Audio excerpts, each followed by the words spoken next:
Em 2011, Muammar Gaddafi já governava a Líbia há mais de 40 anos. Ele já havia superado rebeliões, sanções internacionais e várias guerras. Mas nos últimos meses de sua vida, tudo mudou de repente. O caos explodiu por toda a Líbia e as cidades se transformaram em zonas de guerra. Neste vídeo, vou contar para vocês toda a vida de Gaddafi até o fim de sua existência. Muammar Muhammad Abu Nimer al-Gaddafi nasceu em 1942 em um acampamento no deserto perto da cidade de Sirte, na Líbia. Ele veio de uma família beduína pobre, um povo nômade do deserto. Quando jovem, ele ingressou nas Forças Armadas e estudou na Líbia, antes de ser enviado ao Reino Unido para treinamento adicional. Em 1969, aos 27 anos, ele liderou um golpe contra o rei Idris. Foi uma revolta intensa, e quando o rei caiu, ele assumiu o controle total do país. Desde então, manteve o poder com mão de ferro. Ele aboliu a monarquia, fechou as bases militares dos Estados Unidos e da Grã-Bretanha e nacionalizou a indústria do petróleo. Ele criou seu próprio sistema político, que chamou de Jamahiriya, que supostamente dava poder ao povo. Mas, na verdade, todo o controle ainda ficava com ele. Chegando aos anos 70 e 80, Gaddafi era conhecido no mundo todo como um líder com ideias radicais e conexões com grupos armados que lutavam em vários países. Ele foi envolvido em ataques terroristas, incluindo o atentado de 1988 ao voo Pan Am 103 em Lockerbie, Escócia, que matou 270 pessoas. Por causa disso, a Líbia foi submetida a severas sanções econômicas e restrições internacionais por muitos anos. No entanto, Gaddafi também tentou se apresentar como um líder pan-africano e pan-árabe. Ele queria unir os países da África e ser uma voz contra o Ocidente. No início dos anos 2000, ele começou a suavizar sua imagem. Ele encerrou os programas de armamento, estabeleceu relações com os países ocidentais e tentou revitalizar a economia da Líbia. Mas dentro do próprio país, a raiva do povo estava aumentando. O governo mantinha um controle rígido, não havia partidos políticos, não havia liberdade de expressão e a corrupção era generalizada. A riqueza do petróleo ia apenas para as mãos de poucos no poder. Gaddafi e sua família viviam no luxo, enquanto a maioria dos líbios sofria. Por isso, quando os protestos explodiram em fevereiro de 2011, não foi surpresa. Dizem que, em Benghazi, a segunda maior cidade da Líbia, o povo também se juntou aos protestos, inspirados pelas revoluções na Tunísia e no Egito, onde os líderes também foram depostos.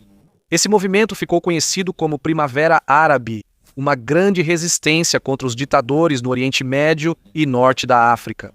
Na Líbia, esse tipo de evento começou em 15 de fevereiro, quando as famílias dos prisioneiros políticos se reuniram em frente à delegacia de polícia para pedir a libertação do advogado de direitos humanos Fatih Tel. Ele foi preso naquele dia após falar sobre o massacre da prisão de Abu Salim em 1996, onde mais de 1.200 prisioneiros foram mortos pelos homens de Gaddafi. O protesto cresceu rapidamente. Quando chegou o dia 17 de fevereiro, que eles chamaram de Dia da Fúria, milhares de líbios já estavam nas ruas de Benghazi, Baida, Tobruk e Derna. Eles estavam revoltados com 4 décadas de ditadura, pobreza e repressão. Em vez de permitirem que se manifestassem pacificamente, as forças de segurança, incluindo a Agência de Segurança Interna e membros dos comitês revolucionários, abriram fogo contra eles.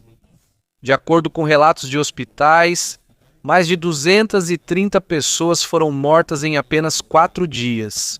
A maioria foi atingida na cabeça e no peito, prova de que munição real foi usada contra os civis. O governo enviou ainda mais tropas e posicionou atiradores de elite nos telhados. Na mídia estatal, Gaddafi culpa agentes estrangeiros e jovens supostamente bêbados ou sob efeito de drogas proibidas. Também apareceu na televisão seu filho, Saif al-Islam Gaddafi, que alertou sobre rios de sangue caso os manifestantes não parassem.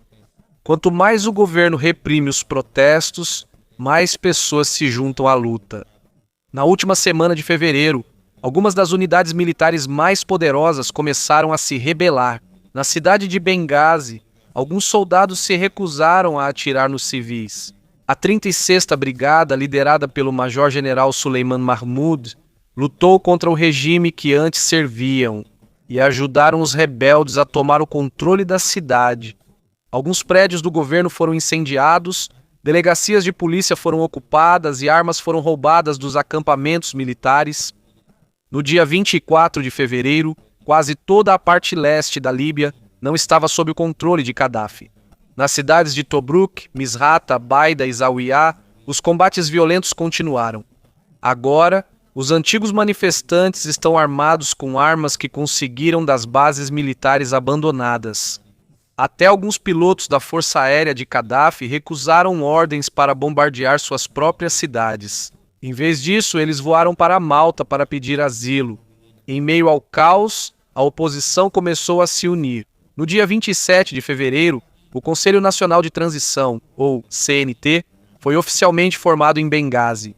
Sob a liderança do ex-ministro da Justiça, Mustafa Abdul Jalil, eles se tornaram os representantes das forças revolucionárias e começaram a planejar uma nova Líbia, um país sem Gaddafi. Enquanto isso, Gaddafi ainda mantinha firme controle sobre Trípoli e as regiões vizinhas na parte oeste do país. Do lado dele estavam algumas unidades selecionadas, como a Brigada Qamis, liderada por seu filho, Qamis Gaddafi. Eles possuíam armamento pesado, tanques e artilharia.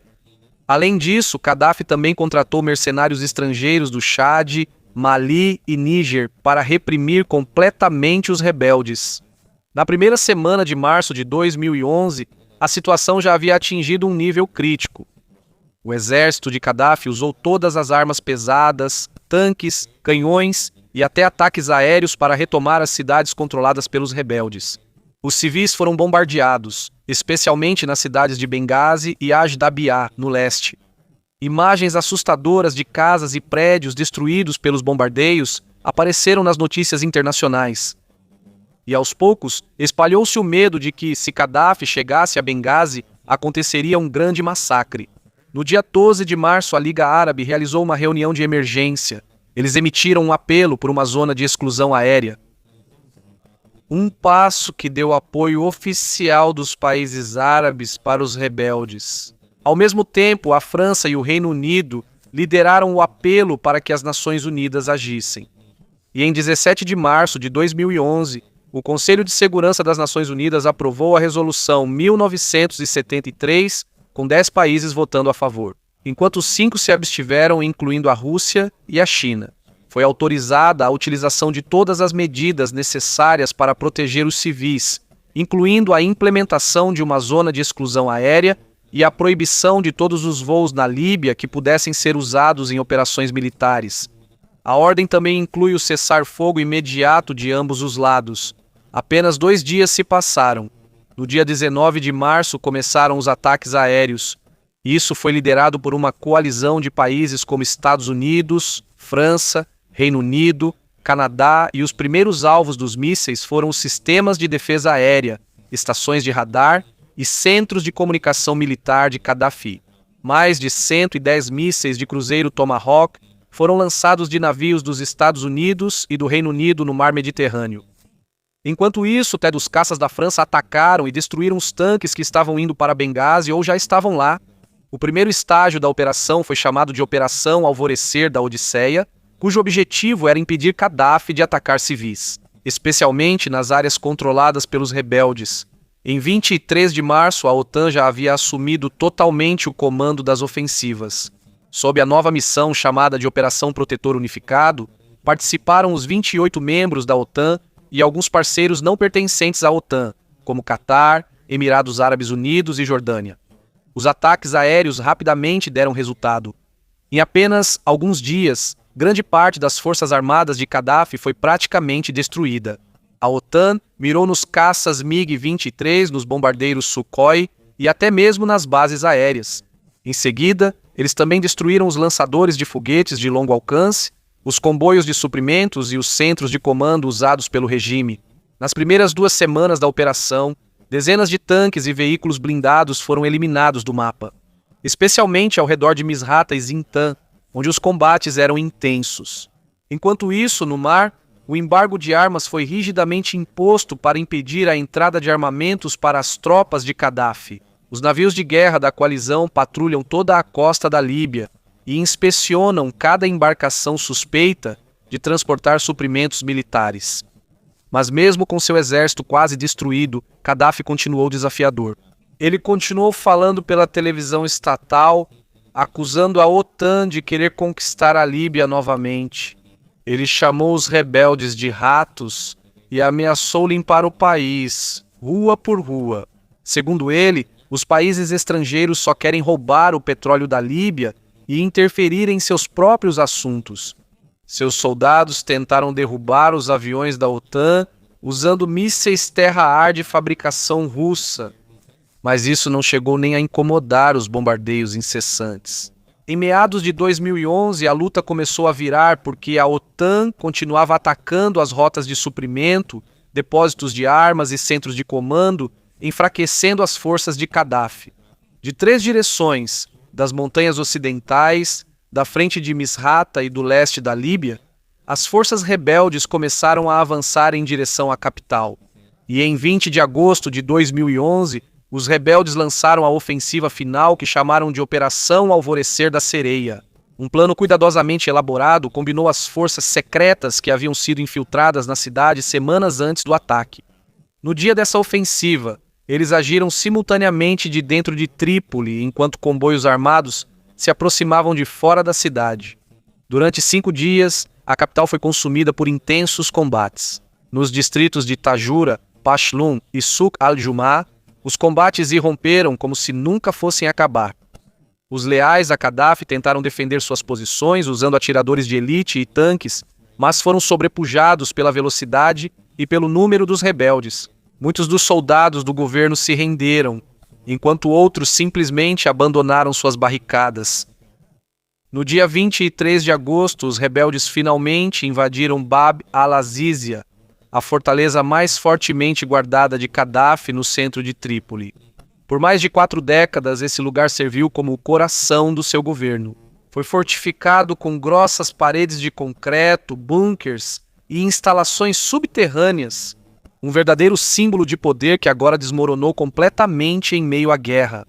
Dentro do complexo, os rebeldes encontraram vários luxos, armas, documentos e objetos de valor deixados para trás na pressa. Mas quem eles mais procuravam, Muammar Gaddafi, já não estava lá. Enquanto Trípoli caía, ele já havia escapado. De acordo com relatórios de inteligência, ele deixou a capital antes mesmo da última batalha começar de fato, possivelmente em 19 ou 20 de agosto. Ele se movia em segredo, mudando de esconderijo seguro com a ajuda das tribos que continuaram leais a ele. Ao mesmo tempo, sua família também fugiu. No dia 29 de agosto, sua esposa Safia Farkash, sua filha Aisha e seus filhos Hannibal e Mohammed conseguiram atravessar para a Argélia. Lá, eles receberam abrigo temporário. Outro filho deles, Saad Gaddafi, fugiu para o Níger, onde mais tarde foi preso pelas autoridades. Mas o próprio Gaddafi recusou-se a deixar a Líbia. Para ele, deixar o país seria sinal de derrota total. Em vez disso, escolheu se esconder em áreas ainda controladas por tribos leais a ele, especialmente nos arredores de sua cidade natal, Sirte. Sirte está localizada na costa do Mar Mediterrâneo, a aproximadamente 450 quilômetros de Trípoli e cerca de 570 quilômetros. Gaddafi tinha uma conexão profunda com esta cidade. Não era apenas sua cidade natal. Foi aqui que ele construiu alguns de seus projetos mais grandiosos. Ruas largas, prédios modernos e agências governamentais. Aqui também foram realizadas as reuniões da União Africana. E mais uma vez ele expressou seu sonho de transformar o continente nos Estados Unidos da África, com a própria Sirte como capital. Na primeira semana de setembro de 2011, ele chegou a Sirte junto com alguns dos poucos soldados leais restantes, funcionários e membros de sua tribo, os Qaddafiah. 2 de seus filhos, Mutassim, um comandante militar, e Saif al-Islam, que ele considerava seu herdeiro político, também estariam escondidos nos arredores da cidade. Desde a queda de Trípoli, Sirte era o único bastião restante de seu poder. As comunicações foram cortadas, os suprimentos estão quase acabando, mas ele ainda se recusa a se render. Ele não quer deixar o país que ele mesmo moldou por mais de 4 décadas. Na segunda semana de setembro, as forças do Conselho Nacional de Transição começaram o ataque a Sirte. Neste ponto, muitos países já reconheceram o CNT como o governo oficial da Líbia. Milhares de combatentes de várias brigadas foram enviados para ocupar a cidade. Unidades de Misrata, Benghazi e Zintan avançaram simultaneamente do leste e do oeste com um único objetivo: capturar Gaddafi e acabar com a guerra. Os rebeldes esperavam que a batalha fosse rápida, mas a defesa dos lealistas foi intensa. Snipers e unidades de artilharia se esconderam dentro de prédios, casas, escolas e até hospitais. As ruas estavam repletas de minas terrestres e dispositivos explosivos improvisados. Desde meados de setembro, o CNT bombardeou a cidade sem parar. Todos os dias, foguetes Grad, morteiros e tanques bombardeavam os prédios. Ao mesmo tempo, as aeronaves da OTAN continuavam bombardeando alvos como bunkers e centros de comando. Os civis tentaram fugir, mas muitos ficaram presos dentro de Sirte enquanto a infraestrutura da cidade desmoronava aos poucos. Enquanto a situação piorava, Gaddafi e seu grupo continuavam se escondendo em casas abandonadas e túneis subterrâneos. Ele já não tinha uma estrutura de comando clara e o moral de seus homens estava muito baixo. Mas mesmo assim ele continuou dando ordens, lutando até o fim. Seu filho, Mutassim, ficou encarregado da defesa da cidade e liderou a última tentativa de repelir os rebeldes que estavam entrando. Na última semana de setembro, Sirte foi completamente cercada. O CNT já controlava as áreas externas e avançava gradualmente em direção ao centro da cidade. Quarteirão por quarteirão, casa por casa, rua por rua, cada metro era pago com sangue. Milhares de combatentes morreram de ambos os lados. Enquanto isso, no céu, os aviões espiões da OTAN não paravam de sobrevoar. Voando de um lado para o outro, procurando qualquer sinal de onde estaria escondido o homem há muito considerado o rei do deserto. Enquanto a batalha continuava em Sirte, as forças da OTAN usaram seus jatos de vigilância para monitorar cada movimento na cidade. Usando assinaturas de calor e sinais de rádio, eles monitoravam cada possível esconderijo de Gaddafi. Por causa disso, ele ordenou estritamente ao seu grupo que não usasse nenhum telefone, rádio ou dispositivo eletrônico. Os poucos telefones, via satélite que eles tinham quase nunca eram ligados, e muitas vezes eles dependiam apenas dos mensageiros, pessoas que corriam pela cidade para entregar mensagens em diferentes esconderijos. A eletricidade e a água também já tinham sido cortadas. O grupo sobrevivia com alimentos enlatados, comida seca e qualquer suprimento que conseguissem pegar de lojas destruídas ou de civis leais a Gaddafi que conseguiam contrabandear algo. Quase não havia mais remédios. Os soldados feridos eram tratados apenas com equipamentos simples e os antibióticos já estavam quase acabando. Aos poucos, muitos deles ficaram doentes por causa da fome, sede e das condições insalubres. Nessa época, estima-se que restavam apenas cerca de 200 guerreiros fiéis a ele. Na maioria das vezes, eram conterrâneos de sua própria tribo e de cidades vizinhas. Eles serviram como a última proteção de Gaddafi. Formavam um pequeno comboio que sempre o cercava toda vez que ele se movia. Também fazia parte desse grupo Abu Bakr Yunis Jaber, o ministro da Defesa da Líbia, um dos últimos pilares de seu governo. De acordo com testemunhas e relatos que surgiram após a guerra, ficou claro que a saúde de Gaddafi já estava debilitada. Ele havia perdido muito peso, estava pálido e visivelmente cansado. Já não era mais o líder imponente e arrogante que costumava aparecer na televisão. À medida que sua barba crescia, ela ficava branca como cinza. Havia relatos de que ele sofria de pressão alta, diabetes leve e estresse extremo. Mas mesmo nessa situação ele não se abalou. Recusou-se a se render ou a deixar a Líbia enquanto não fosse forçado. Depois da queda de Trípoli, ele também parou de se pronunciar em público. Não havia mais discursos na televisão estatal, nem gritos de revolução. Ele sabia que qualquer sinal de sua localização poderia resultar em um ataque aéreo da OTAN. Por isso, ele ficou em silêncio, uma tática silenciosa para confundir o mundo. Ele queria que todos pensassem que talvez ele tivesse sido morto, ou talvez tivesse fugido para outro país. Mas por trás do silêncio, ele ainda tinha um plano. O objetivo dele era escapar do cerco de Sirte e fugir para o sul. Possivelmente para a cidade de Sabha, que fica no meio do deserto. Ou então atravessar para o Níger, onde alguns dos seus homens já haviam fugido. Mas os rebeldes vigiavam rigorosamente todas as saídas da cidade. As estradas estavam cheias de postos de controle. Os comboios que tentavam sair eram emboscados ou forçados a voltar. Não havia mais rotas seguras. Não havia mais onde se esconder. O grupo dele ficou ainda mais desesperado.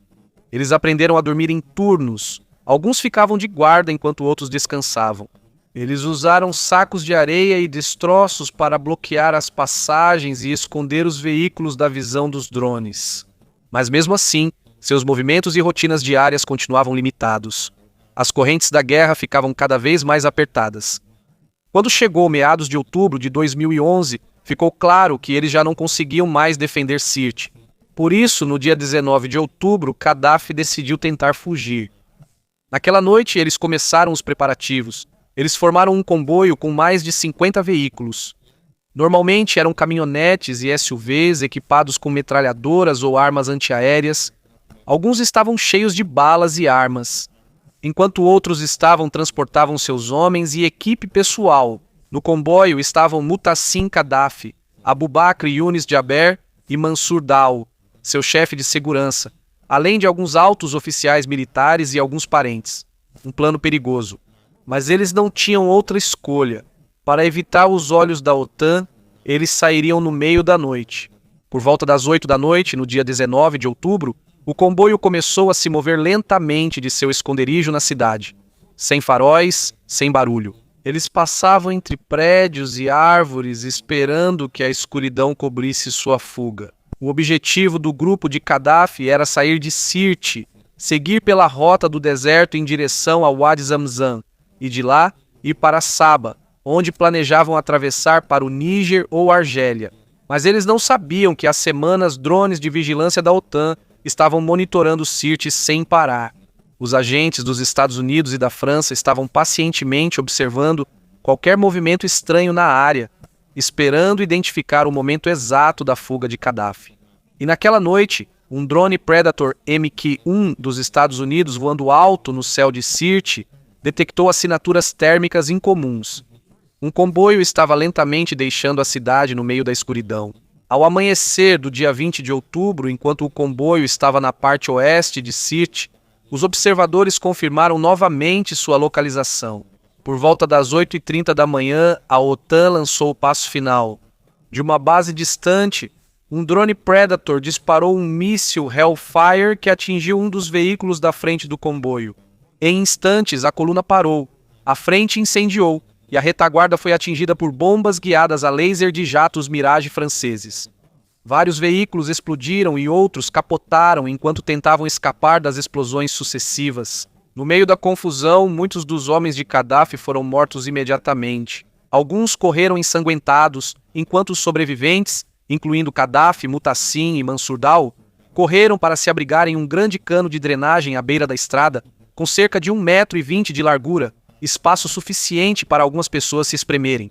Lá eles ficaram em silêncio e escondidos na escuridão, esperando que não fossem encontrados. Mas, pouco tempo depois, os rebeldes chegaram. Vindos de Misrata, eles já vinham seguindo o comboio há algum tempo, e quando ouviram as explosões, imediatamente seguiram na direção da fumaça. Eles carregavam rifles, granadas e metralhadoras leves. Eles vasculharam pacientemente cada prédio destruído e os veículos espalhados, até notarem vestígios de sangue e pegadas levando a um bueiro.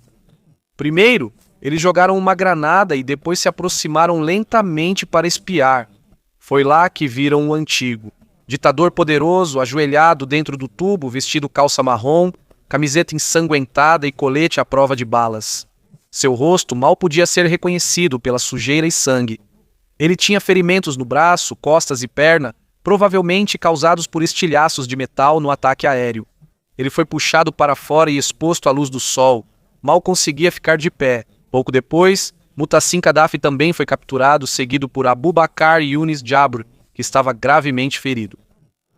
mortos ou capturados ao redor.